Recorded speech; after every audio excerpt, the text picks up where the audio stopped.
Hello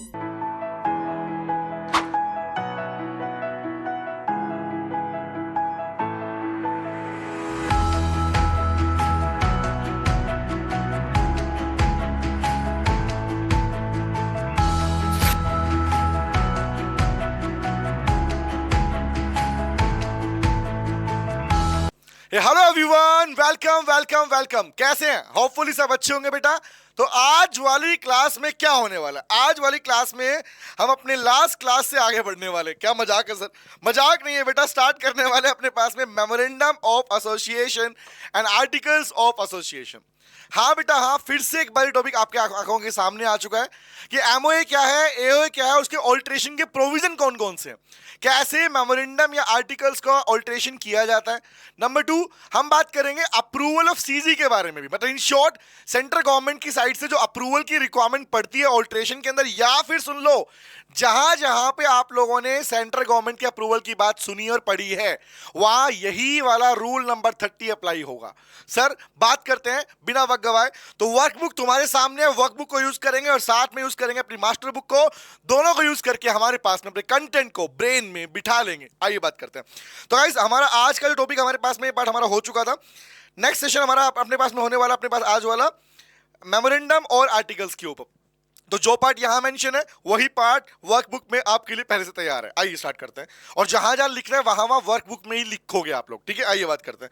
और ठीक है सर, ओके चलो। तो पहला क्वेश्चन आता है, मेमोरेंडम ऑफ एसोसिएशन किसे कहा जाता है और आर्टिकल्स ऑफ एसोसिएशन किसे कहा जाता है? सिंपल सी बात सर, एक डॉक्यूमेंट ऐसा है जिसे कंपनी का चार्टर डॉक्यूमेंट कहा जाता है। चार्टर मतलब प्रिंसिपल डॉक्यूमेंट, कोर डॉक्यूमेंट बोलते हैं। तो कोर कहो, प्रिंसिपल कहो, चार्टर कहो, तीनों का मतलब सेम है बेटा। तो ऐसा डॉक्यूमेंट जो कंपनी की पावर लिमिटेशन बताता है। तो जो डॉक्यूमेंट कंपनी की पावर लिमिटेशन के बारे में बताता है, दैट इज कॉल्ड एमओए। कि क्या पावर्स हैं, क्या लिमिटेशन है। I can use the word कि कंपनी का स्कोप क्या है, कंपनी की बाउंड्रीज क्या है, उसे बोलते हैं एमओए। दूसरा डॉक्यूमेंट जो बताता है कंपनी के इंटरनल मैनेजमेंट के लिए रूल्स एंड रेगुलेशन। मतलब कंपनी का मैनेजमेंट, मतलब बता ना, कंपनी का मैनेजमेंट का मतलब कंपनी का बीओडी। भैया मैनेजमेंट बोले तो बोर्ड ऑफ डायरेक्टर्स। तो कंपनी के बीओडी कैसे अपने पास काम करेंगे, कैसे ऑपरेशन करेंगे, इंश्योर ऑपरेशंस का काम कैसे मेंटेन करेंगे, इनके लिए जो रूल्स रेगुलेशन फिक्स किए गए हैं वो लिखे कहां पे हैं? वो लिखे हुए आर्टिकल्स के अंदर। तो इन्हीं दोनों के बारे में पहले मीनिंग की बताएगी, फिर बताएगी भैया इन दोनों में लिखे हुए फॉर्मेट। मतलब इन शॉर्ट, अगर आज हम कोई कंपनी बनाते हैं, आप कोई कंपनी बनाते हो, इन फ्यूचर कंपनी बनाओगे भाई, तो सिंपल सी बात, कंपनीज के फॉर्मेशन के टाइम पर एमओए फॉर्मेट के बनाया जाता है। आप जानते हैं कि आपकी कंपनी की इनकॉर्पोरेशन से पहले ही प्रमोटर्स को एमओए को ड्राफ्ट करना पड़ता है, उसको प्रिंट करवाना पड़ता है, होता है ना? तो कहां से लाओगे लाइनें कि क्या लिखा होगा एमओए के अंदर, क्या लिखा होगा एओए के अंदर? मान लो कंपनी लिमिटेड बाय शेयर है तो क्या लिखा होगा, लिमिटेड बाय गारंटी है तो क्या लिखा होगा, कंपनी अनलिमिटेड है जो बनाता नहीं है कोई, बट होगा तो क्या लिखोगे? ये सारी बातें ऑलरेडी पहले से फॉर्मेट में आती है। मतलब फॉर्म मतलब वो टेबल जिसके अंदर पहले से लिखा हुआ है कि आपके पास बना बना मिनिस्ट्री ऑफ कॉर्पोरेट अफेयर ने, एमसीए ने पहले से बना बनाया दे दिया। भैया कंपनी जैसी भी हो उसकी टेबल हमने पहले से बना रखी है। If you want to change it, आप चेंज कर लो, कॉपी करना है कॉपी कर लो, लेकिन भैया एमओए बनाने का तरीका दे दिया।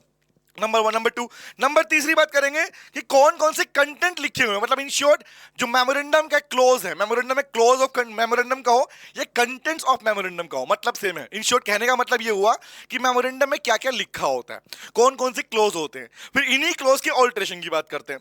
चलिए आइए, तो फर्स्ट मीनिंग बात करते हैं।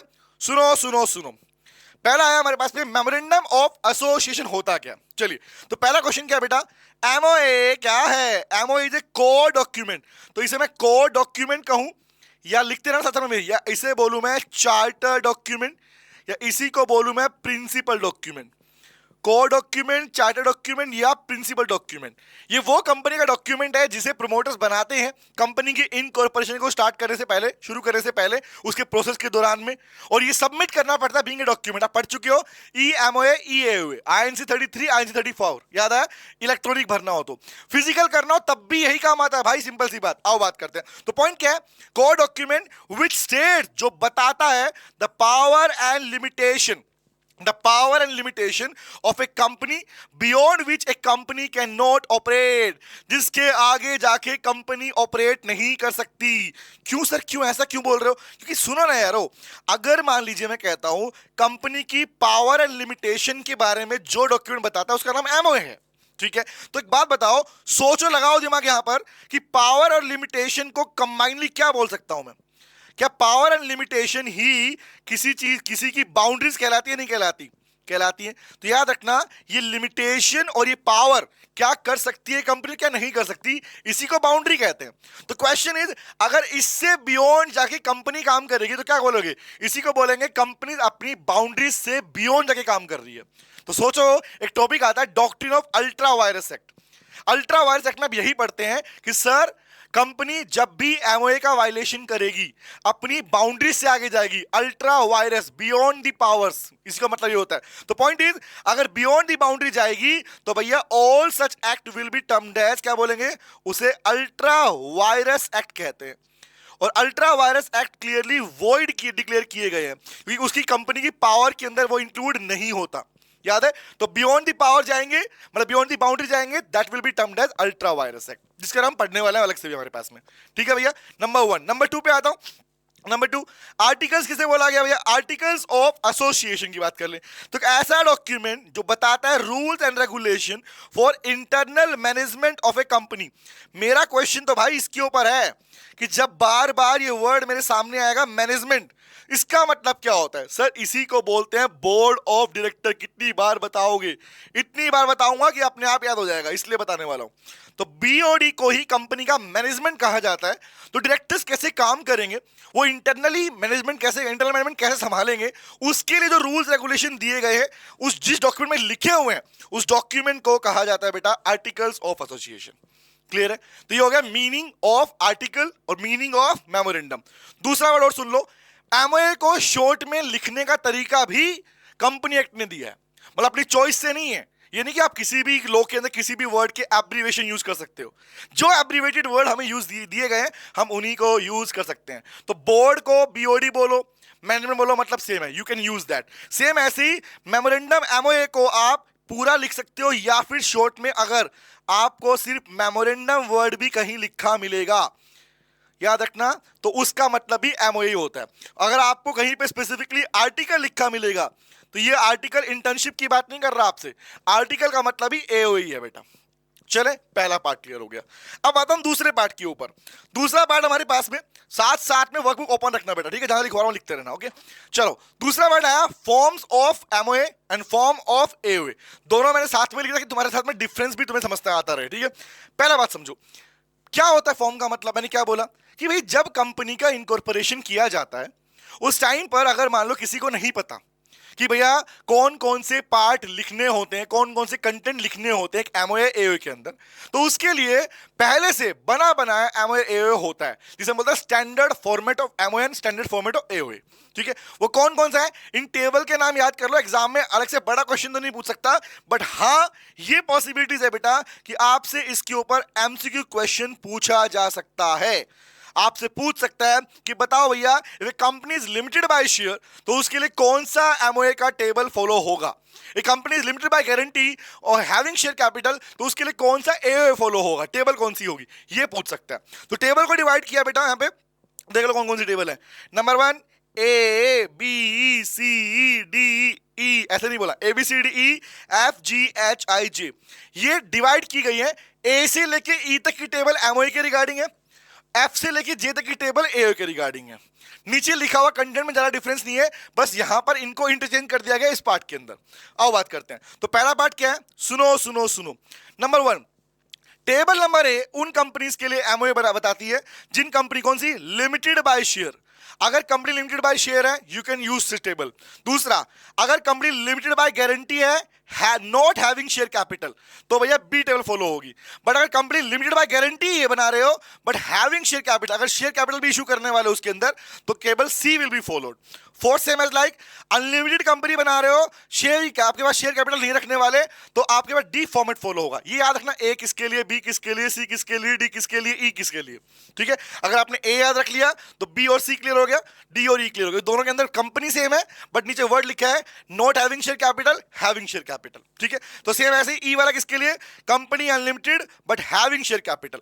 अब चेक करना, इसी का उल्टा पार्ट यहां लिखा हुआ है। उल्टे में पहला तो सेम टू सेम है, पहला यहां पर क्या था, लिमिटेड बाय शेयर, तो सेम आर्टिकल्स ऑफ एसोसिएशन में भी कंपनी लिमिटेड बाय शेयर के लिए टेबल नंबर एफ आर्टिकल्स के लिए एओए के लिए बनाई गई है, नंबर 1। नंबर 2, टेबल जी और एच किसके लिए, लिमिटेड बाय गारंटी, बट फर्क क्या है, इसको चेंज कर दिया भाई। यहां था ना हैविंग शेयर, ये यहां पे आएगा, ये यहां पे आएगा, तो इसका मतलब हैविंग शेयर कैपिटल यहां पर आ गया और नॉट हैविंग वाला पार्ट यहां पर आ गया। तो देखो ध्यान से कौन सा है, तो टेबल जी इज फॉर किसके लिए, बोला company limited by guarantee having share capital. Same ये वाला पार्ट कंपनी, इसको ऐसे ही याद करना है यार, इसमें कोई कंसेप्ट थोड़ी है, कंसेप्ट पढ़ने वाले इसके अंदर, हम कंसेप्ट आगे आने वाला, ठीक है। तो company limited by guarantee not having share capital, remember, मतलब इन शॉर्ट सिर्फ और सिर्फ कुछ नहीं हुआ, ये इंटरचेंज हुए हैं इस वाले पार्ट के कंपैरिजन में, इसके कंपैरिजन में, ठीक है। आगे आता हूं, सेम ऐसा है उसके अंदर पार्ट में कौन सा, अनलिमिटेड कंपनी, अनलिमिटेड कंपनी कौन सी है, having share capital, not having share capital. तो ये आपको ABCD EF GH I J तक याद रखना है कि कौन सी पार्ट, कौन सी टेबल किसके लिए फॉलो होगी, और इसके ऊपर बड़ा क्वेश्चन नहीं आएगा, आएगा तो मैक्सिमम MCQ क्वेश्चन पूछ सकता है इसके ऊपर। चलो आगे बढ़ू, यहां तक क्लियर है। If you want to see this, check कर लो, वर्कबुक भी तुम्हारे पास में है। चले आगे आता हूं, मेन कहानी तो अब स्टार्ट होने वाली है बेटा, मेन कहानी स्टार्ट ही नहीं हुई, डेफिनेशन मेन था। आओ बात करते हैं, सुनो। बात आई कि मेमोरेंडम ऑफ एसोसिएशन में लिखा क्या होता है, क्या होता है एमओए। एमओए में लिखे पावर लिमिटेशन, ठीक है सर, समझ में आ गया, लेकिन आगे बताओ, आगे सुनो भाई कि कंटेंट के अंदर इसमें डिवीजन होता है। जब भी कोई व्यक्ति तुमसे आज के बाद ये बात करे कि एमओए क्या है, तो याद रखना एमओए के मतलब है कि वो बात कर रहा है कंपनी के मेन डॉक्यूमेंट में लिखा हुआ क्या है। तो डॉक्यूमेंट में लिखे हुए name close, liability close, registered office close, nomination close, subscription close, capital close, ये सब लिखा हुआ है।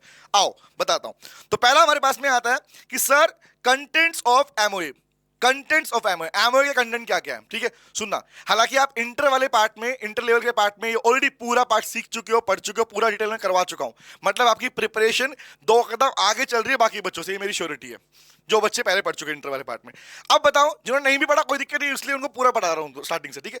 अब बात सुनना, एमओए के कंटेंट के अंदर पहला कंटेंट हमारे पास में नेम क्लोज। भैया नेम क्लोज क्या, मतलब नेम क्लोज में क्या लिखा होता है, तो पढ़ना, नेम क्लोज में लिखा होता है कंपनी प्राइवेट है तो प्राइवेट लिमिटेड वर्ड यूज करेगी लास्ट के नाम के अंदर, कंपनी पब्लिक है तो वो लिमिटेड वर्ड यूज करेगी, कंपनी 1% कंपनी है तो नाम के पीछे प्राइवेट नहीं वर्ड यूज करेगी OPC, अपने नाम के जस्ट नीचे 1% कंपनी लिखना पड़ेगा। कंपनी गवर्नमेंट कंपनी है तो उसके लिए लिमिटेड वर्ड यूज करना पड़ेगा, चाहे गवर्नमेंट कंपनी प्राइवेट या पब्लिक कंपनी के रूप में रजिस्टर्ड हुई हो, रजिस्ट्रेशन चाहे प्राइवेट के रूप में हुआ पब्लिक के रूप में हो, बट गवर्नमेंट कंपनी हमेशा लिमिटेड वर्ड ही यूज करेगी, और इसका पूरा डिस्कशन मैं टाइप्स ऑफ कंपनी में बता चुका हूं आपको। अगला पार्ट क्या है, इसके अलावा ये तो आप पढ़ लेंगे। अब जानते हो नेम क्लोज का जो डिस्कशन नहीं दिया गया वो भी सुन लो, का नहीं दिया गया। सिर्फ नेम में ये बात नहीं आ रही कि नाम के पीछे क्या लिखोगे, इवन ये भी होता है कि अगर कंपनी का नाम आप चूज करते हो, नाम रख रहे हो, तो वो आपके पास में अप्रोप्रिएट होना चाहिए, उसके जैसा सिमिलर नाम दूसरा कोई मार्केट में यूज नहीं होना चाहिए। विच मीन्स दैट बेटा, एग्जाम्पल मुझे बताओ, क्या मैं किसी कंपनी का नाम रख सकता हूं, एग्जाम्पल मुझे बताना, मुझे बताओ बिना परमिशन के, बिना अप्रूवल के, can I use the name commissioner of income tax private limited, guess करो, commissioner of income tax private limited, prime minister private limited, is it so, answer is no. So you are not allowed to use such words, ना तो words और ना ही even कुछ जो आपके पास में diplomatic symbols है उन्हें यूज कर सकते हो। तो ये होता है भैया आपको ये यूज नहीं करना होता, बट सोचो ध्यान से, एक कंपनी है भारत पे, भारत वर्ड यूज किया ना उसने, तो कैसे यूज किया, without the approval of government, central government, you are not allowed to use such words guys. Always remember, आप अगर भारत, इंडिया या ऐसे वर्ड यूज करते हो तो इसके लिए आपको अप्रूवल की रिक्वायरमेंट पड़ती है, इसलिए कहते हैं, ठीक है। तो वो पार्ट यहां पे नहीं लिखा, बट मैंने बता दिया कि आपको बात याद रहे हमेशा, ओके। तो वर्ड पढ़ते हैं, नेम क्लोज में क्या लिखा है के अंदर, सुनो ध्यान से, बोला पहला पार्ट लिखा है sir, it state the name of the company, company का नाम क्या वो बताता है। दूसरा, पब्लिक कंपनी है तो लिमिटेड वर्ड यूज करना है, प्राइवेट कंपनी है तो प्राइवेट लिमिटेड वर्ड यूज करना है। ओपीसी है तो ओपीसी आप जानते हो, OPC is a type of private company. We all know OPC is a part of type of private limited company. तो प्राइवेट लिमिटेड कंपनी होने के बावजूद भी ओपीसी के नाम के पीछे कभी भी प्राइवेट लिमिटेड वर्ड यूज नहीं किया जाएगा। यहां पर जो नाम यूज होता है वो है बेटा one person company below the name of the company. जब भी ओपीसी कंपनी देखोगे तो आपको कैसे कंफर्म होगा ओपीसी है, उसके नाम के नीचे वन पर्सन कंपनी लिखना जरूरी होता है। ओके तीसरा, फोर्थ पे आता हूं, not applicable to section 8 company. As you know this companies for charitable objects, याद आया? सेक्शन 8 कंपनी मतलब companies for charitable objects, charitable objects के लिए बनाई गई कंपनी, चैरिटेबल ऑब्जेक्ट्स के लिए बनाई गई कंपनी, लाइसेंसिंग कंपनी बोल सकता हूं या नॉट फॉर प्रॉफिट कंपनी बोल सकता हूं। इन कंपनीज के लिए प्राइवेट लिमिटेड या लिमिटेड जैसे वर्ड यूज करना मैंडेटरी नहीं है। They can use the word trust, इनके नाम के पीछे ट्रस्ट बन सकता लग सकता है, सोसाइटी वर्ड मिल सकता है, रिमेंबर याद है? ट्रस्ट डीड बना के ये बन सकती है, कोऑपरेटिव सोसाइटी एक्ट के अकॉर्डिंग सोसाइटी बन सकती है। और अगर प्राइवेट कंपनी के रूप में बन रही है तो they will be private company, कौन सी? Private limited, not for profit companies. ये तीन टाइप से बन सकती है, लेकिन ध्यान रखना नेम क्लोज के अंदर और सेक्शन 8 कंपनी के लास्ट में कोई वर्ड यूज करना मैंडेटरी नहीं है।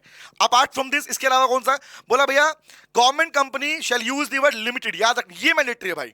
गवर्नमेंट कंपनी के नाम के पीछे हमेशा लिमिटेड वर्ड ही मिलेगा।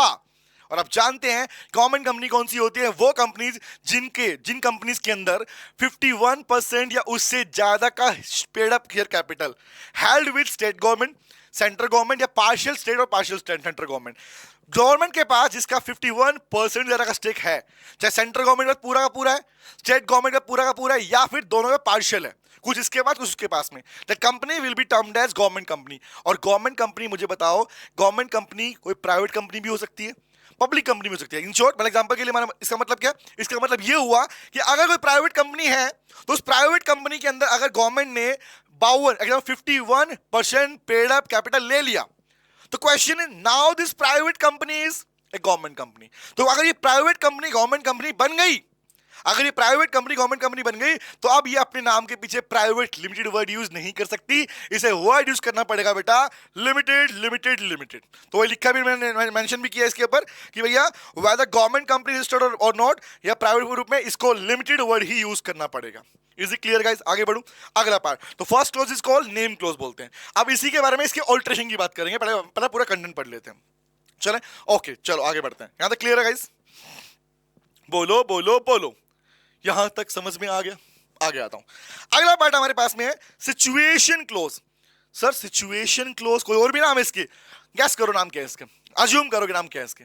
सिचुएशन क्लोज के सेकंड नाम क्या है? सर सिचुएशन क्लोज कहो, इसे आप रजिस्टर्ड ऑफिस क्लोज कहो, इसे आप रजिस्टर्ड ऑफिस क्लोज कहो, इसे आप प्लेस क्लोज कहो।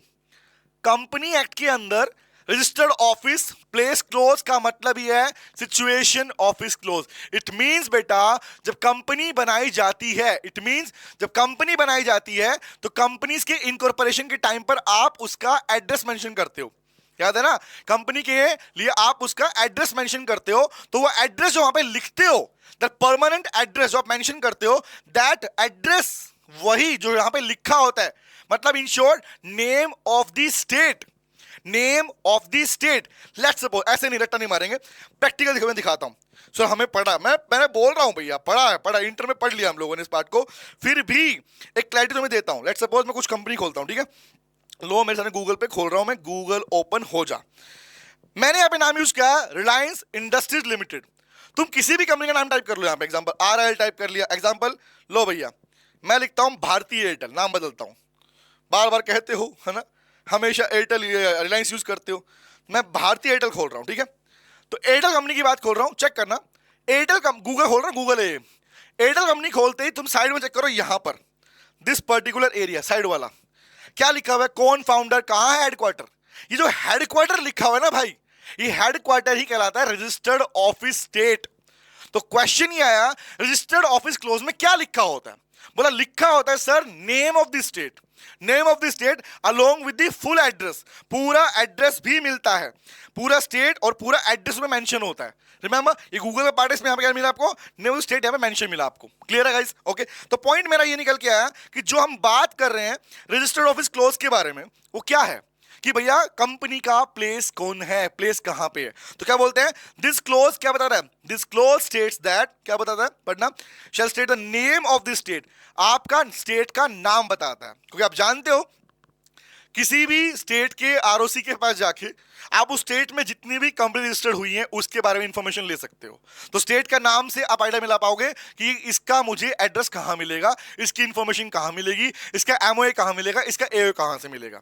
ठीक है, आगे आता हूं। Point is in which registered office of the propose company to be situated, जिसके अंदर आपका कंपनी का ऑफिस होता है, एस्टेब्लिश होता है, वो आपको इस क्लोज में मिलता है। क्लियर है? एक वर्ड चेक करना, एमओए कब बनता है भाई, एमओए बनता है सर इनकॉर्पोरेशन, इनकॉर्पोरेशन से पहले। तो जब पहले बनता है तो what word should be there, is it a company office या प्रपोज कंपनी ऑफिस?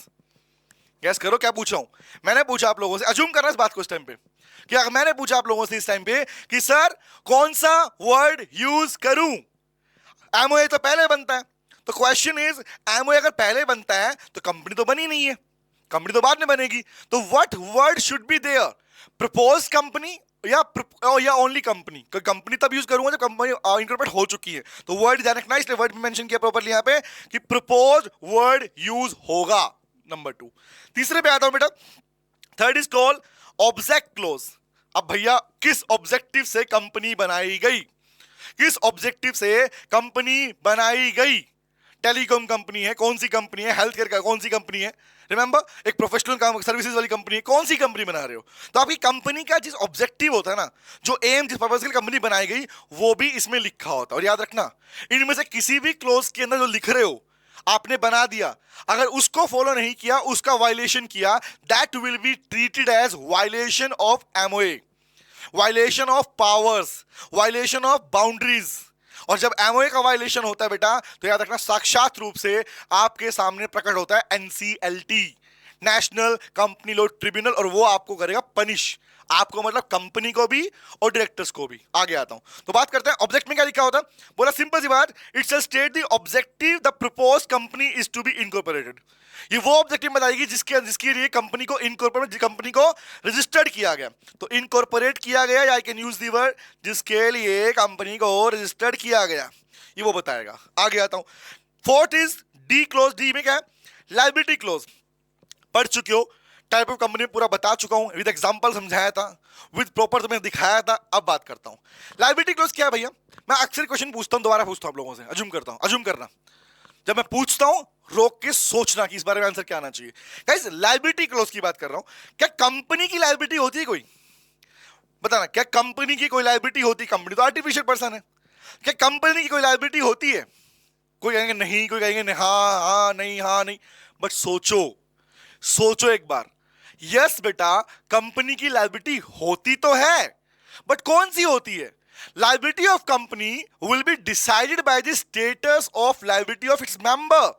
जिन लोगों ने कंपनी को बनाया, उन लोगों ने क्या लायबिलिटी आपस में डिसाइड की, that liability will decide the liability of member.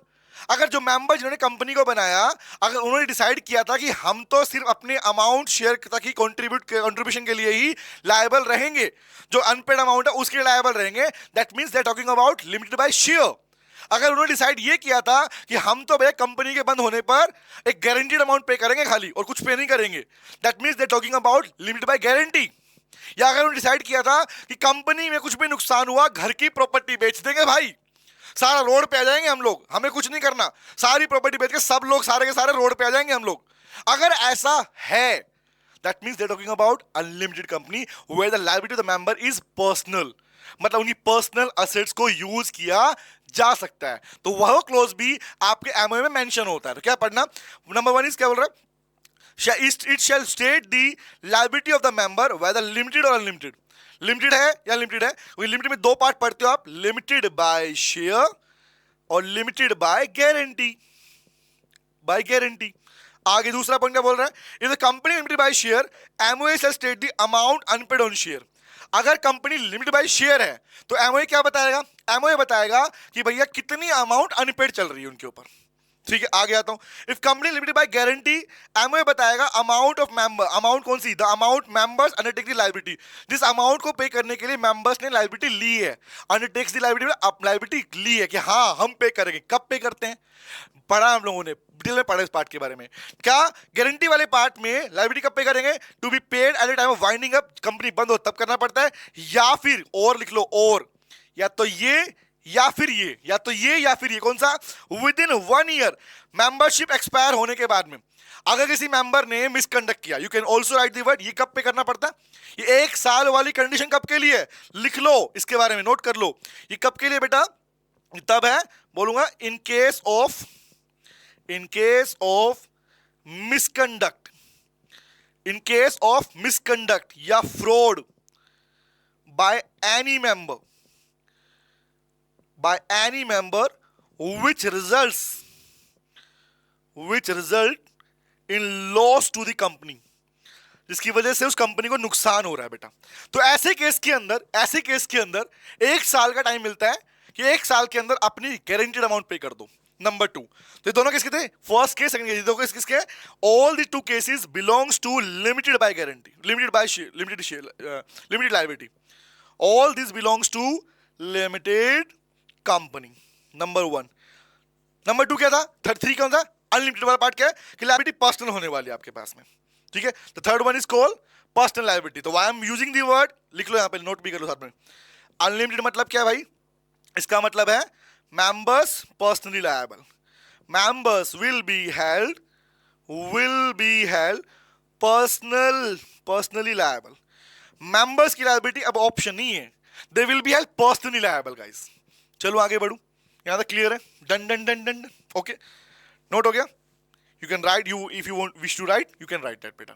चले अगला पार्ट है, the next clause is capital clause guys. Capital close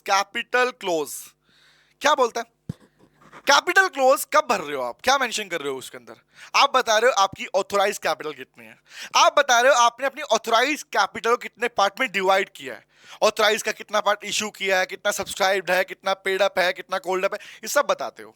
number 1, तो पढ़ने का लिखा हुआ है, कह रहा सर पहला part, shall state the amount of share capital with which the company is registered, मतलब इसमें लिखा होता है कंपनी कितनी अमाउंट से रजिस्टर्ड हुई है, ये रजिस्टर्ड अमाउंट क्या कहलाती है, इसी अमाउंट को आप बोलते हो बेटा ऑथराइज शेयर कैपिटल। मतलब इसका मतलब रजिस्टर्ड कैपिटल को ही 3 नाम होते हैं इसकी, 2 नाम और भी हैं। एक नाम कौन सा, इसी को बोलते हैं नॉमिनल कैपिटल, जिस अमाउंट से आपने अपनी कंपनी को रजिस्टर्ड कराया, नंबर 1। नंबर 2, इसी को बोलते हो बेटा अपने पास में रजिस्टर्ड नॉमिनल, या I can use the word, कौन सा वर्ड यूज करूं, रजिस्टर्ड या ऑथराइज्ड, कौन सा है दूसरा वर्ड, ऑथराइज कैपिटल। तो नाम याद रखना है यार, नॉमिनल आया तो इसका मतलब क्या है, रजिस्टर्ड का मतलब क्या है, हमें याद है, बट ये टेक्निकल छोटी छोटी बातें हैं, ये आपको याद रखनी होती हैं, टेक्निकल मिस्टेक अब नहीं कर सकते, ध्यान रखना। ओके आगे आता हूं, क्लियर है बेटा, नेक्स्ट पे आऊं, नेक्स्ट पे आता हूं। Next is called subscription close, मतलब भैया किसने कितना पैसा दिया, मतलब सब्सक्रिप्शन क्लोज क्या बताएगा सर, ये बताएगा सब्सक्राइबर्स कौन है। सब्सक्राइबर कौन होते हैं, जिन्होंने कंपनी को पैसा दिया, जिन्होंने कंपनी में पैसा दिया। तो क्या सर अगर किसी के पास 1 शेयर भी है तो क्या वो 1 शेयर वाला भी सब्सक्राइबर है, आंसर है हाँ बेटा, वो भी सब्सक्राइबर है। तो पॉइंट क्या पढ़ना, कह रहा है सर सिंपल सी बात, shall state the number of share that each subscriber agreed to subscribe, ये बताएगा जितने लोगों, जितने भी नंबर ऑफ शेयर हैं, किस किस ने सब्सक्राइब किया, और even every subscriber must have at least 1 share. अगर तुम्हें किसी कंपनी का सब्सक्राइबर बनना है, तुम्हें कम से कम 1 शेयर तुम्हारे पास होना चाहिए, और तुम्हारे नंबर ऑफ शेयर तुम्हारे नाम के पीछे ही इंडिकेट किए जाते हैं। क्या लिखा हुआ है, same shall be indicated against the name of the company, name of the subscriber. आपके कितने शेयर आपके नाम के जो लिखे मिलते हैं, और ये कहां मिलता है, अगर मुझे जानना एग्जांपल के लिए कि किसी कंपनी में कितने सब्सक्राइबर्स हैं, कितने शेयर किसके पास में है, तो सिंपली मुझे उस कंपनी का सब्सक्रिप्शन क्लोज उठा के देखना पड़ेगा। लेट्स सपोज, मैं बार बार रिलायंस की बात करता हूं ना, दोबारा बात करता हूं, अंबानी फैमिली के पास में रिलायंस इंडस्ट्रीज लिमिटेड के 52% स्टेक्स हैं एज पर द न्यूज, है ना। तो क्वेश्चन इज 52% स्टेक, तो किस व्यक्ति के पास में कितने कितने शेयर्स हैं। If you want to check that, आपको उस कंपनी का रिलायंस आरआईएल का एमओए उठा के उसका सब्सक्रिप्शन क्लोज देखना पड़ेगा, and you will get to know everything about them. Clear है? आगे बढ़ू। The next one is called and the next last one content wise last है, बताना बेटा नॉमिनेशन क्लोज। याद करो, क्या सभी कंपनी में नॉमिनेशन क्लोज बनेगा? ना ना ना ना ना, नहीं बनता। नॉमिनेशन क्लोज बनता है भैया ओपीसी वाले पार्ट में। याद रखना, नॉमिनेशन क्लोज बताता है भैया नॉमिनी कौन रहेगा, नॉमिनी के लिए बनाया, नॉमिनी के लिए बनता है।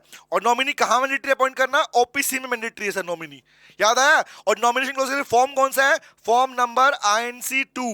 ये ऑलरेडी हम अपनी इनकॉर्पोरेशन वाली क्लास में कर चुके हैं कि ओपीसी का रजिस्ट्रेशन, याद आया? सेक्शन 8 कंपनी रजिस्ट्रेशन, ये हो चुका हमारे पास में। तो बताना मुझे नॉमिनेशन क्लोज के बार किस कहां क्या बता रहा है? ये बताता है, सुनना, ये बताता है सर इन ओपीसी, ये बताएगा नेम ऑफ नॉमिनी, और जो बाद में मेंबर बनता है अगर वो मेंबर की डेथ या वो मेंबर क्या हो जाए, insolvent. Use the word incapacity नहीं, use the word insolvency. The correct word is insolvency.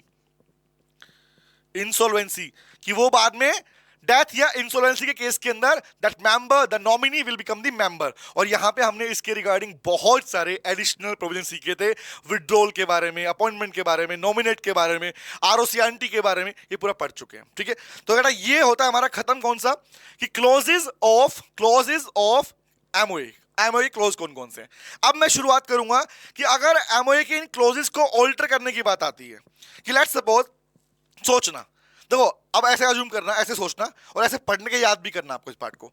Let's suppose if somebody is saying कि कंपनी का मेन पर्पस था एजुकेशनल सर्विसेज। एक कंपनी है, उस कंपनी को बनाया गया था, उसका मेन ऑब्जेक्टिव था एजुकेशनल सर्विसेज प्रोवाइड करना। अब कंपनी डिसाइड कर रही है, मैं जो BOD है वो डिसाइड कर रहे हैं कि यार इस कंपनी को हम ना एक काम करते हैं, अब हम एक मैन्युफैक्चरिंग करते हैं लैपटॉप्स की। अब हम अपनी कंपनी के नाम के लैपटॉप बना के बेचेंगे, फोन बना के बेचेंगे। Now please tell me guys, क्या ये सेम ऑब्जेक्टिव है? Manufacturing of laptops and mobile phones, या मैन्युफैक्चरिंग ऑफ सीमेंट एग्जांपल के लिए, manufacturing of any other item, तो आपका सेक्टर बदल रहा है भाई। एजुकेशनल सर्विसेज मेन ऑब्जेक्ट था जो आपने मेंशन कर रखा था, कहां लिखा होता है? ऑब्जेक्ट क्लोज के अंदर। तो इन शॉर्ट कहने का मतलब क्या है, अगर कोई भी कंपनी अपना कोई भी पार्ट चेंज करती है तो वो डायरेक्टली और इनडायरेक्टली मेमोरेंडम या आर्टिकल्स ऑफ एसोसिएशन क्लोज को चेंज कर रहा होगा। बात तो सही है ना? वो डायरेक्टली और इनडायरेक्टली क्या कर रहा होगा बेटा? एमओए या एओए के क्लोज को चेंज कर रहा होगा। तो अगर उसको चेंज करोगे, कोई भी क्लोज चेंज करने की बात करोगे, it means you talking about alteration of MOA. आप उसको ऑल्टर नहीं कर रहे हो, उसको बदलने के लिए आप कहा जाएगा आपने एमओए का ऑल्टरेशन मांगा है। तो क्वेश्चन ये आता है which is very very very very important, ध्यान रखना। पहले इंटर में डिटेल में पढ़ा चुका हूं पूरी बातें, दोबारा समझो ध्यान से बात को। क्यों? सिलेबस का पार्ट है भाई।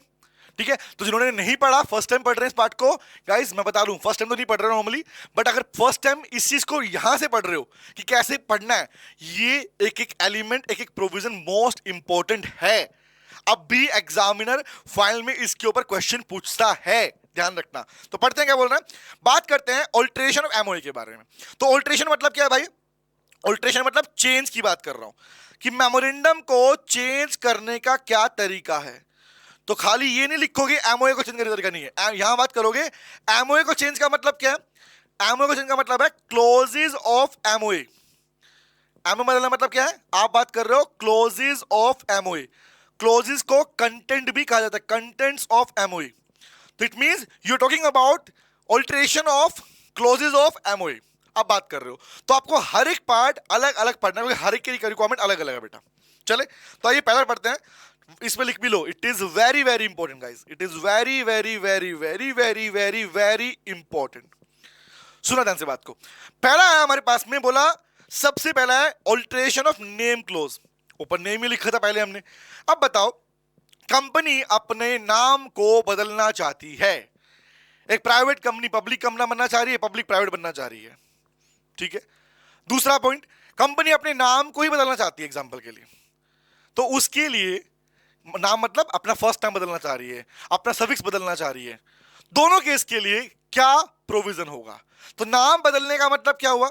नाम बदलने का मतलब हुआ ऑल्टरेशन ऑफ नेम क्लोज के प्रोविजन अप्लाई करने पड़ेंगे उस कंपनी को। ये मैंडेटरी है भैया, किसी किताबों में नहीं लिखा, सच्चाई में उसे फॉलो करना पड़ेगा। तो क्या है पढ़ना? What is the process of alteration of name. साथ साथ पढ़ते ना, हर चीज तुम्हें याद होती रहेगी। ठीक है, आओ पहला पार्ट क्या बोलता है? Required to pass special resolution. Company को सबसे पहले रिक्वायरमेंट है उसे SR पास करना पड़ेगा। Number 2, required approval of central government, मतलब भैया एसआर पास करना पड़ेगा। आप जानते हो ना SR, even we are having also a chapter of meetings on this, जहां हम रेजोल्यूशन की बात भी करेंगे। तो एसआर का मतलब क्या है? एटलीस्ट 75% मेजोरिटी वोटिंग आपको चाहिए, आपके फेवर में 75% या उससे ज्यादा और मोर आपको वोटिंग की रिक्वायरमेंट पड़ेगी अगर आपको एसआर पास करना है। ओआर के लिए 50% से या उससे ऊपर चाहिए होता है, बोर्ड के लिए पूरा 100% चाहिए होता है। ये पढ़ोगे, अलग से पढ़ोगे इस पार्ट को। तो पॉइंट ये है बेटा हमारे पास में कि सर एसआर पास करना पड़ेगा, नंबर 1 याद कर चलो हैंड टू हैंड साथ में, दोबारा पढ़ने की रिक्वायरमेंट पड़ेगी नहीं तुमको, ध्यान रखना, एक बार पढ़ोगे एक बार में याद होगा। नंबर 2, उसके बाद में नेम को करने के लिए आपको सेंट्रल गवर्नमेंट का अप्रूवल लेना पड़ेगा। सेंट्रल गवर्नमेंट का अप्रूवल जो कि अलग से हम पढ़ते हैं रूल नंबर 30 के अंदर, rule number 30 of the companies rules act 2014, मतलब 2014 के अंदर एक रूल आया था, रूल नंबर 30, जिसके अकॉर्डिंग डिसाइड किया गया था भैया अब से सेंट्रल गवर्नमेंट का अप्रूवल लेना पड़ेगा। कंप्लीट प्रोसेस ऑन दैट, जहां हम बात करते हैं अप्रूवल कैसे लेते हैं। रिमेंबर, आगे आता हूं इस चैप्टर के, इस टॉपिक के बाद में वही आने वाला है इसके बाद में, ठीक है। अब पढ़ो, दूसरा क्या चाहिए? सेंट्रल गवर्नमेंट का अप्रूवल चाहिए, अदरवाइज क्या? Otherwise change shall not have any effect. अगर नेम क्लोज चेंज कर रहे हो, एसआर पास भी कर दिया, एसआर पास कैसे होता है? मीटिंग बुलाओगे, पढ़ेंगे पूरा पार्ट उसके ऊपर, ठीक है। बट अब याद रखोगे एसआर पास करना पड़ता है। तो एसआर जब पास करोगे तो पास करने के बाद आप सेंट्रल गवर्नमेंट का अप्रूवल लेना पड़ेगा। बट लेट्स सपोज अगर आपने सेंट्रल गवर्नमेंट का अप्रूवल नहीं लिया तो लोग क्या बोलते हैं? आपका जो चेंज है वो इफेक्टिव नहीं होगा, आप नहीं कर सकते, अलाउड ही नहीं है। तीसरा पॉइंट क्या है? बट अगर मान लो नहीं, अगर कब रिक्वायरमेंट नहीं है, मतलब ऐसा केस भी है जहां पर आपको अप्रूवल की रिक्वायरमेंट नहीं पड़ती, वो कब होता है? नॉर्मली अगर आप किसी कंपनी को, प्राइवेट को पब्लिक में चेंज करना चाहते हो, रिमेंबर, या पब्लिक से प्राइवेट में कर रहे हो, पब्लिक से प्राइवेट में सेंट्रल गवर्नमेंट अप्रूवल चाहिए। बट प्राइवेट से पब्लिक के अंदर आप जो वर्ड है ना, प्राइवेट से, example deletion of word private limited, addition of word private limited, जो प्राइवेट लिमिटेड वर्ड को हटाने और लगाने की बात करते हो उसके लिए नहीं चाहिए। But always remember, public company अगर प्राइवेट कंपनी बदलती है तो वहां पर बेटा आपके सेंट्रल गवर्नमेंट के अप्रूवल की रिक्वायरमेंट पड़ती है। तीसरा केस, आगे आता हूं, ये क्लियर है? तो एसआर पास कर दिया, सेंट्रल गवर्नमेंट अप्रूवल ले लिया, आगे बढ़ते हैं। उसके बाद भैया हमारी प्यारी आंटी, आरओसी आंटी, इस नाम को हमने इजाद किया था बहुत टाइम पहले। आरओसी हमारी प्यारी आंटी है। मैं इसे आंटी इसलिए बोलता हूं क्योंकि रीजन है भाई, मोहल्ले की वो आंटी होती है, मोहल्ले की आंटी होती है ना, यहाँ की खबरें वहां की खबरें यहाँ पे। तो सेम कंपनी में भी क्या है? कंपनी में वो डिपार्टमेंट जो पब्लिक और कंपनी के बीच में एक तालमेल बना के रखता है। कॉमन सी बात है ना, आज किसी भी पब्लिक को किसी कंपनी के बारे में उसका एमओए चाहिए, एओए चाहिए, कोई इंफॉर्मेशन चाहिए, कहां से मिलती है? आंटी से मिलेगी ना। आंटी है खबरें पहुंचाने वाली, इसलिए से मैं आंटी कहता हूं। दूसरा केस क्या आंटी कहने का? कि सिंपल सी बात भैया, कंपनी कुछ भी बदलेगी नहीं ना, कुछ भी बदलाव करेगी कंपनी, कभी भी पूरे कंपनी एक्ट के अंदर बता रहा हूं, कंपनी कॉर्पोरेट पार्ट के बता रहा हूं, जब जब कंपनी की बात आएगी कहा जाएगा कंपनी को चेंज कर रही है, कुछ नया लेके आ रही है, कुछ हटा रही है, कंपनी को उस चीज की इंफॉर्मेशन हमेशा आरओसी को देनी पड़ती है। ये प्रोविजन तो हमेशा लिखा मिलेगा कि आरओसी को फाइल कर दो, आरओसी को बता दो, सबमिट कर दो, इंफॉर्मेशन करना पड़ता है। तो वही सेम यहां पर भी है। इसके बाद क्या करोगे? दोनों पास कर लिए तो दोनों की कॉपी, एसआर की कॉपी और अप्रूवल की कॉपी, ये आपको आरओसी को सबमिट करनी पड़ती है। नंबर 3, आगे आता हूं। इसके बाद क्या है? जब आप सबमिट कर दोगे 1 2 3, देख रहे हैं 1 2 एंड 3, जब सबमिट कर दोगे, फाइलिंग का मतलब लिख लो, फाइलिंग लिखा मिल जाए या you can use the word submit. इतना तो हमको आता है सर, फिर भी लिखो बेटा, कुछ होंगे ऐसे।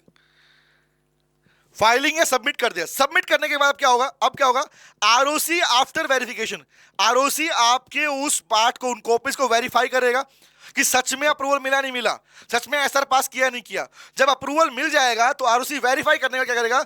Record the entry of the new name in the register of company. मतलब उस स्टेट के अंदर जो स्टेट का रजिस्टर होता है, जहां पे कंपनी के नाम लिखे होते हैं, उसमें आपके नाम की एंट्री कर देगा। मतलब इन शॉर्ट, आपका नाम जो चेंज हो गया उसकी एंट्री कर देगा। और क्या करेगा? और आपके नाम पर एक ताजा फ्रेश न्यू सर्टिफिकेट इशू कर देगा इन कॉर्पोरेशन विद चेंज नेम। आपके बदले हुए नाम के नाम से आप एक नया सर्टिफिकेट प्रोवाइड कर देगा। और एक बात ध्यान रखना, आरओसी कोई भी काम फ्री में नहीं करता। जब भी उसके पास किसी भी इंफॉर्मेशन को अपडेट कराने जाओगे, आपको पेमेंट देनी पड़ती है। You can also use a word with prescribed fee. Fees अलग अलग होती है हर काम के लिए, तो you can use the word with prescribe fee. आपको डॉक्यूमेंट सबमिट करने पड़ते हैं। क्लियर है बेटा? डन। अब ये हो गया। अब क्या होगा? अब ध्यान रखना, name change shall B not be allowed. ये तो बात किसकी हो गई, यहां पे 1 2 3 3 4 तक क्या हुआ, यहां तक तो बात हुई कि भैया कैसे नेम चेंज होता है। अब बात कर रहा हूं कि नेम चेंज कब अलाउड नहीं होता, कब नेम चेंज अलाउड नहीं है। तो क्वेश्चन है भैया पढ़ना, नंबर 1 बोला सर नेम चेंज अलाउड कब नहीं है, if company note file annual return या फाइनेंशियल स्टेटमेंट विद आरओसी। कहा था ना भाई, आंटी आंटी बड़ा परेशान करती है बेटा। या आरओसी आंटी कह रही है कि अगर आपने आपने एनुअल स्टेटमेंट नहीं बनाई, आपने फाइनेंशियल स्टेटमेंट नहीं बनाई, अगर नहीं बनाई तो भैया और आरओसी को सबमिट नहीं की, मतलब एग्जांपल के लिए आपने अपनी बना भी ली, एग्जांपल आपने फाइनेंशियल स्टेटमेंट बना ली, एनुअल रिटर्न रेडी किया, P&L बनाया, बैलेंस शीट बनाई, बट उसकी कॉपीज को अगर आपने आंटी को सबमिट नहीं किया, आरओसी को सबमिट नहीं किया, तो भैया आपको नेम देखो देखो कितनी बड़ी बात बोल रहा है, नहीं किया तो आरओसी आपको अलाउ नहीं है भैया, you are not allowed to change your name, number 1।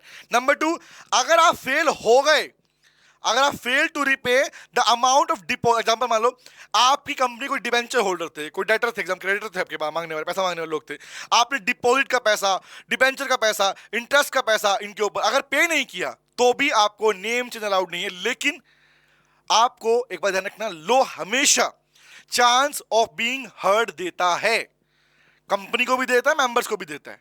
अगर गलती हो गई, आपसे गलती हुई है, तो गलतियों के नाम पर क्या मिलता है, गलतियों के नाम पर आपको मिलता है बेटा, क्या मिलता है, आपको मिलती है ऑप्शन, आपको मिलता है अवसर। तो you will get an opportunity of being heard, आपकी बात सुनने का मौका मिलेगा, आपका रीजन वैलिड रहेगा, तो आपको दोबारा ऑप्शन दिया जाएगा कि ठीक है भैया नहीं भरा, कोई दिक्कत नहीं है, एक काम करो अब भर लो। तो अगर आपने दोबारा ठीक कर दिया तो लोग कहता भैया, अगर पढ़ना क्या लिखा हुआ है, however if such default made good, default made good कब बेटा, लिख लो आफ्टर, नोट कर लो, after obtaining the opportunity of being heard, सुनने का मौका मिला, आपने अपनी बात रखी और आपने दोबारा ठीक कर दिया। तो अगर आपने अपने डिफॉल्ट जो गलती थी ठीक कर दी तो लोग कहता है तब कोई दिक्कत नहीं है, जब दिक्कत नहीं, then the name change shall be allowed. तो उस केस में आपको आपका नेम चेंज करना अलाउड हो जाएगा। तो ये था बेटा किसका, ऑल्टरेशन ऑफ नेम क्लोज, कब अलाउड है, क्या करना पड़ेगा और कब अलाउड नहीं है, ये वाला पार्ट था।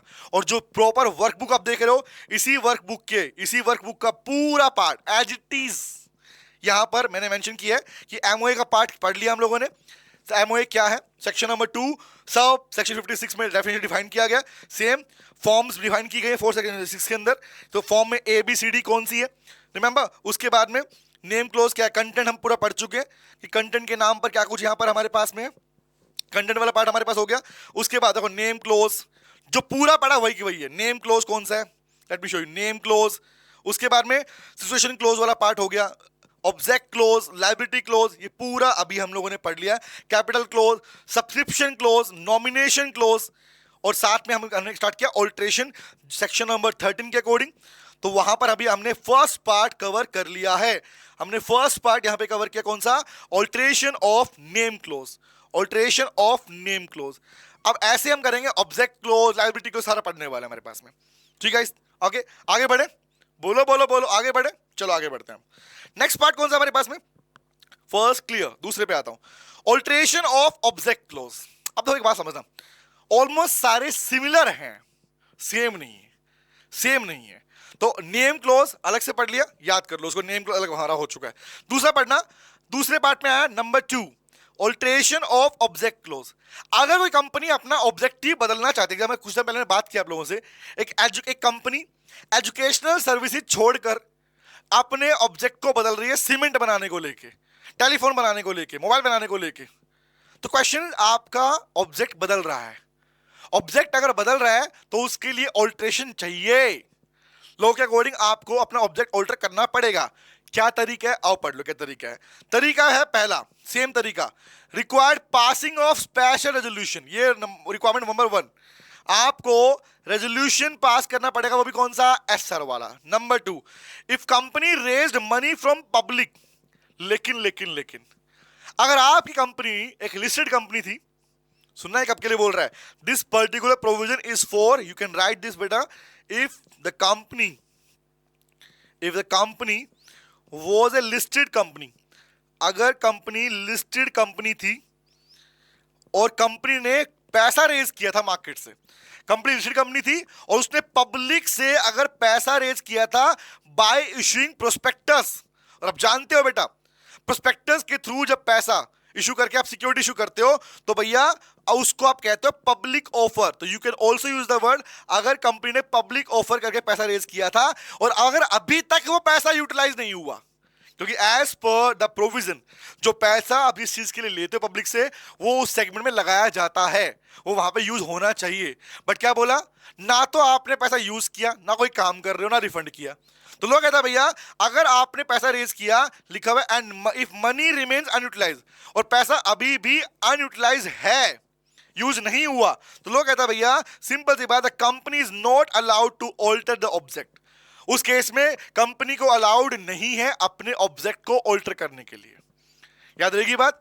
तो पहला कौन था कि भैया आप कर सकते हो एसआर पास करके, and this is the note, ये नोट का पार्ट है कि कब आप नहीं कर पाओगे।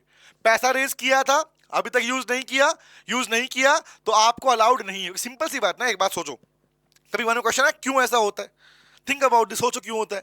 रीजन ये है मेरे भाई कि एक बात बताओ, अगर पब्लिक आपको पैसा दे रही है तो कहीं ना कहीं आपके करंट ऑब्जेक्ट को देख के दिया होगा, समझ रहे हो। जिस ऑब्जेक्टिव से आप काम कर रहे थे उस ऑब्जेक्ट को देखकर कंपनी ने आपको सिक्योरिटी में पैसा लगा दिया।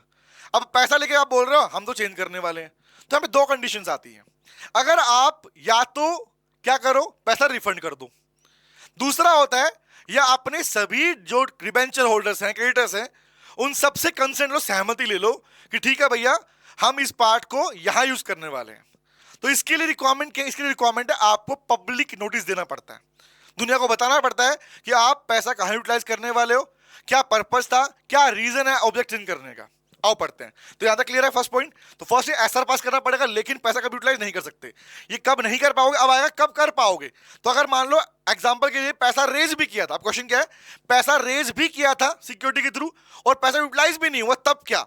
तो उसमें भी लॉ ने एक्सेप्शन दिया है।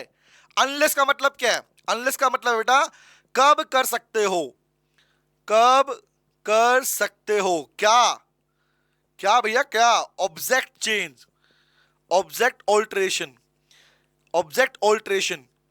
इवन आपने पैसा यूटिलाइज नहीं किया तब भी ऑब्जेक्ट ऑल्टरेशन।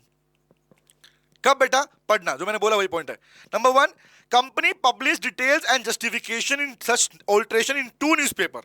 अगर कंपनी 2 न्यूज़पेपर के अंदर और अपनी वेबसाइट के ऊपर, दोनों के ऊपर इस बात का डिटेल कि वो ऑब्जेक्ट बदलने वाली है और इस बात का जस्टिफिकेशन रीजन दे दे, तो उस केस में पहला स्टेप, मतलब इसे आप पब्लिक नोटिस कहते हो। याद है बात ध्यान से, इसी को कि 2 न्यूज़पेपर कौन से, एक इंग्लिश वाला इन 1 इंग्लिश न्यूज़पेपर, दूसरा इन 1 वर्नैकुलर लैंग्वेज न्यूज़पेपर। 2 न्यूज़पेपर्स के अंदर, वर्नैकुलर मतलब लोकल लैंग्वेज, मतलब जो आपकी लोकल लैंग्वेज पेपर है वो वाला जो एक्चुअली सर्कुलेट होता है डिस्ट्रिक्ट के अंदर। तो 2 न्यूज़पेपर में अगर आप ये खबर छपवा देते हो कि भैया हमने अपना ऑब्जेक्ट चेंज करना चाहते हैं, हमने लोगों का पैसा ले रखा है बट अभी हमारा यूटिलाइज नहीं हुआ है, हम इस पैसे को दूसरे ऑब्जेक्ट में डालने वाले हैं, तो जो लोग सहमत हैं अपना कंसेंट भेज दें, लेकिन जो लोग सहमत नहीं है, मतलब जो लोग डिसेंटिंग, देखो जिन्होंने सहमति दी ठीक है, बट जो लोग डिसेंटिंग मतलब जो हमारी बात पे, I can use the word, लिख लो इस बात पे, कौन से, who does not provide there consent, but जिन्होंने अपना सहमति नहीं दिया उनको पैसा वापस करना पड़ेगा आपको। मतलब क्या उनको आपने एग्जिट ऑप्शन दिया है, क्वेश्चन ये है बेटा, क्या उनको आपने एग्जिट ऑप्शन दिया है, ये बात आ रही है। सुनो बात ध्यान से, पहला बार बोला मैंने, पॉइंट क्या बोला, रिकॉल करता हूं। नॉर्मली अलाउड नहीं है, बट अलाउड कब है कि अगर आपने क्या किया, 2 न्यूज़पेपर के अंदर और अपनी कंपनी की वेबसाइट के ऊपर इस बात का जस्टिफिकेशन दे दिया कि तुम ऑब्जेक्ट क्यों बदल रहे हो, और सबको ऑप्शन दे दिया कि if they want to withdraw their money, if they want any kind of exit option, they can take that. तो उस केस में जो लोग सहमत होंगे ठीक है, बट जो सहमत नहीं होंगे डिसेंट शेयर होल्डर, उनको आपने एग्जिट ऑप्शन दिया हो, और अगर ऑप्शन देने के बाद में उनको फंड रिफंड करने के बाद में भी आपके पास पैसा बचा है, that means you are allowed to change your, obvious बात है ना, उस केस में तो आपको अलाउड होगा ही होगा। तो पढ़ने का लिखा हुआ है, आगे पढ़ना।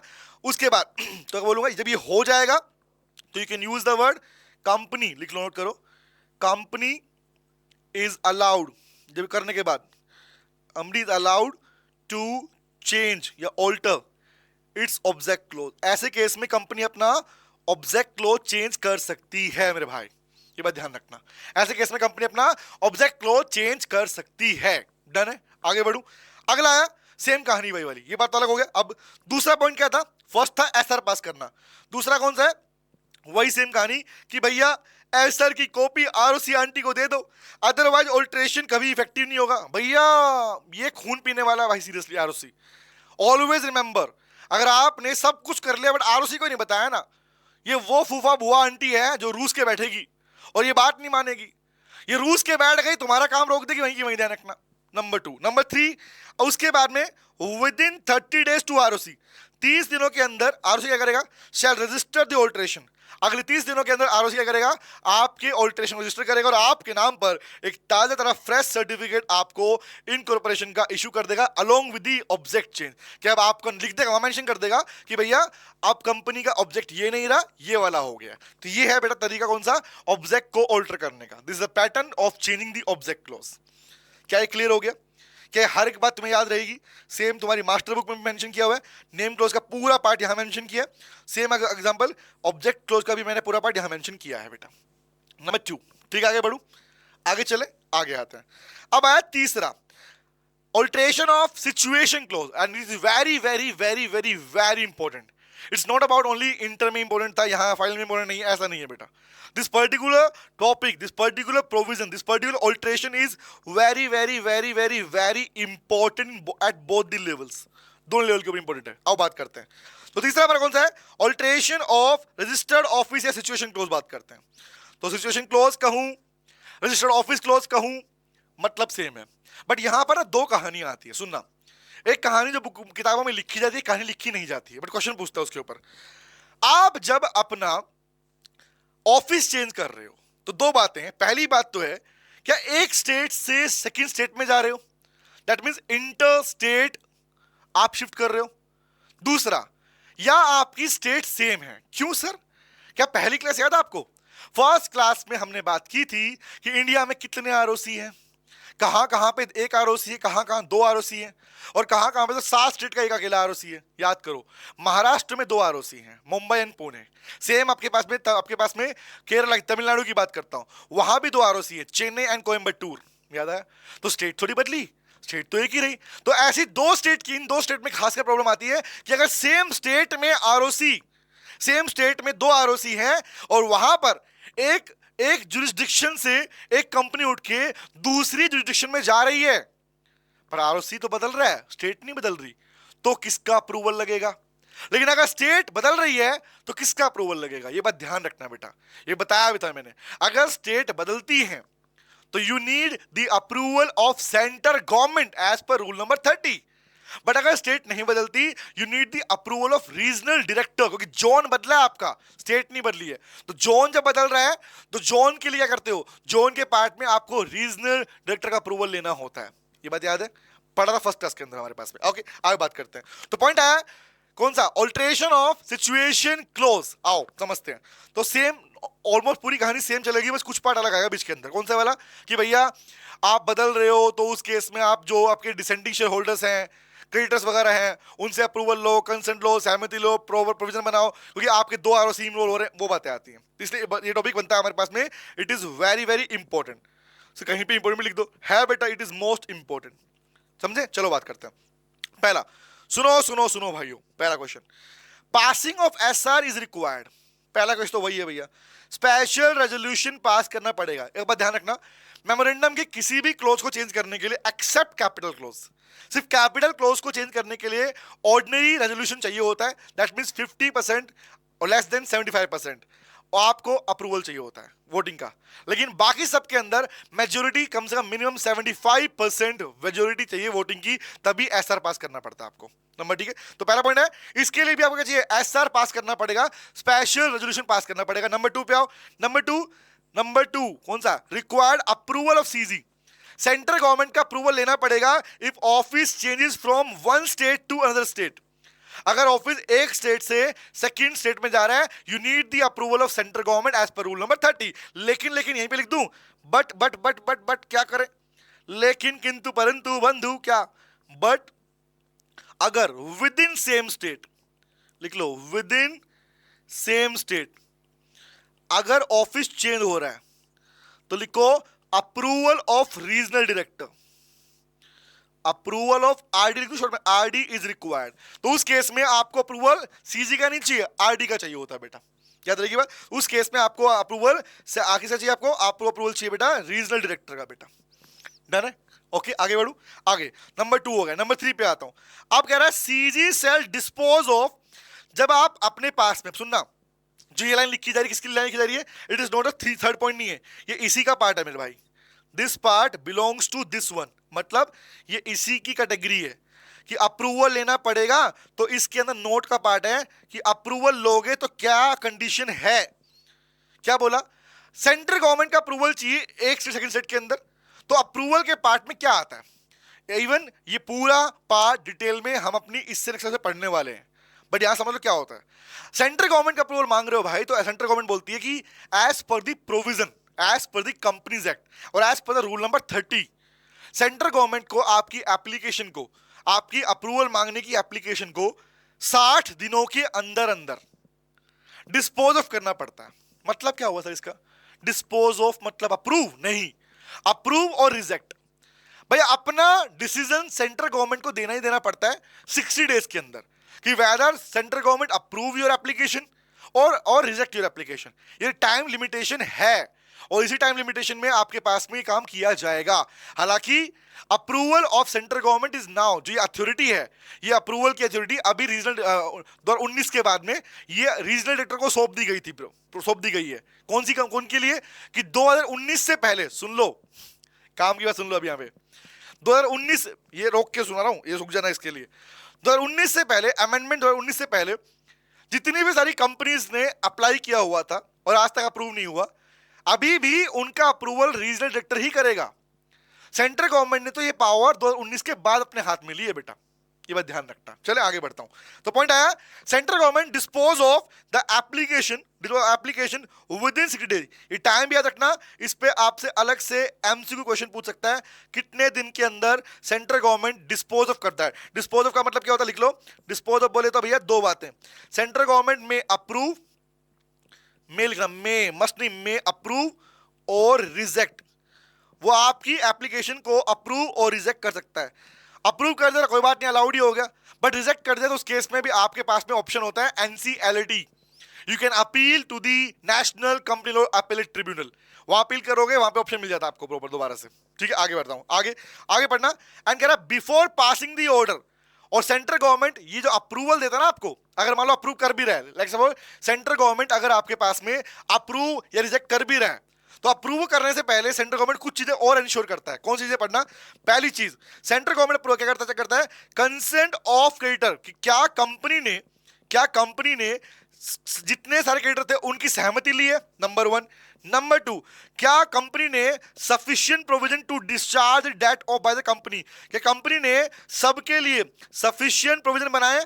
मतलब क्या, मतलब एग्जांपल के लिए सबकी सहमति ली या नहीं ली, और अगर सहमति ली और वो लोग सहमत हो गए, सुनना कहानी, अगर क्रेडिटर सहमति मांगी और कंपनी के साथ में जितने सारे क्रेडिटर्स थे कंपनी के, वो सहमत कंसेंट दे भी रहे हैं, तो क्या उनको सहमत करने के लिए, कंपनी ने उनकी पेमेंट करने के लिए, डिस्चार्ज करने के लिए, उधार को फुलफिल करने के लिए, प्री करने के लिए, क्या सफिशिएंट प्रोविजन बनाए। Here sufficient provision simply means क्या कंपनी ने कोई any charge created against the assets और नोट, कि कंपनी ने असेट्स के अगेंस्ट में कोई चार्ज क्रिएट किया या नहीं किया, कोई प्रोविजन बनाया या नहीं बनाया, इस बात को भी इंश्योर करती है। तुम्हारी बात नहीं मानेगी क्रेडिटर ने हाँ कर दिया, नहीं हाँ कर दिया, तुमने क्या किया फिर उसके बाद में। नंबर 2 एंड नंबर 3 इज बोला एडिक्वेट सिक्योरिटी डिस्चार्ज डेट। और दूसरा बोला अगर प्रोविजन बना भी दिया और मान लो प्रोविजन कल को फुलफिल नहीं हुआ, तो उस केस के अंदर प्रोविजन आपने कहीं और यूटिलाइज कर दिया, फंड नहीं थे आपके पास में, तो उसके बाद में सिक्योरिटी क्या है कि कल को मान लो आप डिस्चार्ज करने के हाँ तो कर रहे हो, प्रॉफिट होगा दे देंगे पैसा, बट प्रॉफिट नहीं हुआ तो कोई चार्ज वगैरह जो बनाया है, असेट्स है भी या नहीं तुम्हारे पास में, सिक्योरिटी है या नहीं तुम्हारे पास में, उसको डिसाइड करना है। तो ये तीनों बात कंफर्म करती है, तब जाके सेंट्रल गवर्नमेंट 60 दिनों के अंदर क्या करती है, 60 डेज के अंदर क्या करती है, आपकी एप्लीकेशन को डिस्पोज ऑफ कर देती है। बेटा ये तरीका होता है।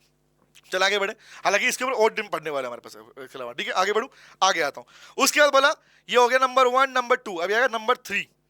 नंबर 3 क्योंकि ये तो इसका बीच का पार्ट है, 2 के बीच का पार्ट है, ठीक है 3 का पार्ट दिखा रहा हूं। 3 कौन सा है, अब भैया कह रहा है कंपनी शेल, जब ये हो गया एसआर पास हो गया, अप्रूवल भी मांग लिया, अब क्या होगा, कह रहा कंपनी शेल फाइल में सबमिट करना copy of SR approval CG. अब भैया हो गया तो जो एसआर की कॉपी थी और अप्रूवल की कॉपी थी, उन दोनों कॉपी को सबमिट करना होता है। अब किसको सबमिट करोगे, एक आरओसी थोड़ी 2 आरओसी यहाँ पे, अगर सबमिट करोगे भैया टू द आरओसी ऑफ ई स्टेट, मतलब दोनों स्टेट के आरओसी को दोनों कॉपी जाएंगी, जिस स्टेट को तुम छोड़ रहे हो उसको भी, नया आरओसी उसको भी, दोनों को जाएगी। और फिर क्या होगा, और उसके बाद में ROC of the new state after registering the order, और नया स्टेट का आरओसी क्या करेगा, आपको आपकी एंट्री रजिस्टर करने के बाद में वो आपके नाम पर फिर से एक ताजा fresh first certificate of incorporation issue कर देगा। मतलब the new ROC will issue a new certificate of the altered changes, कि आपका ऑफिस शिफ्ट हो चुका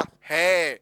this is the pattern guys कि आपका रजिस्टर्ड ऑफिस चेंज कैसे होता है। और एज इट इज जो यहां पे वर्कबुक में मेंशन किया हम लोगों ने, वही पार्ट पूरा का पूरा यहां पर मेंशन है, हर एक चीज मेंशन है, हर एक बात जो मैंने पढ़ाई है, कुछ भी बाहर से नहीं आने वाला। चले आगे बढ़ूं।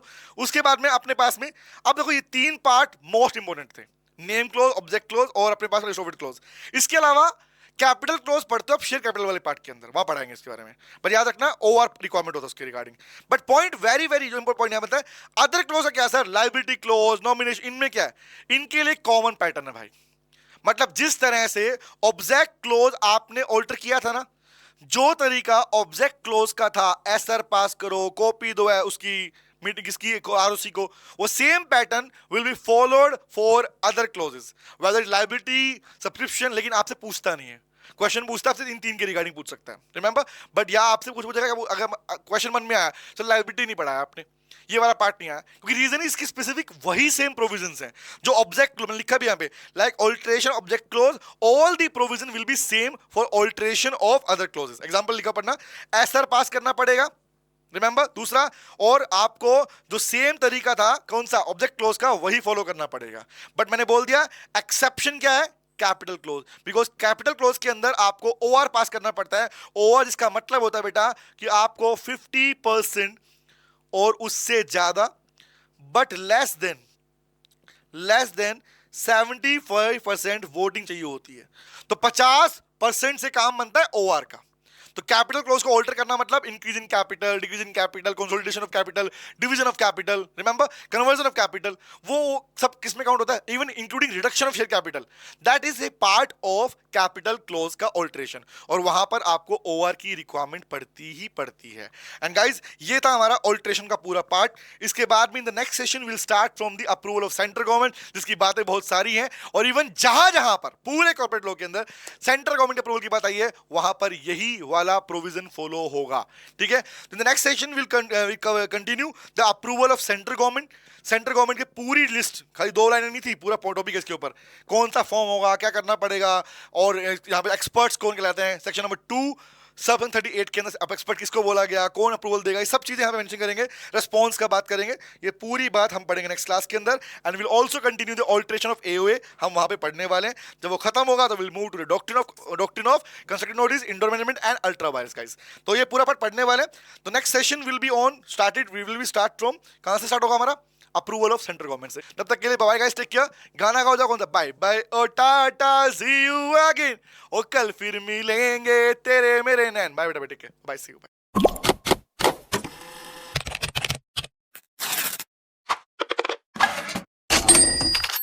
हैं।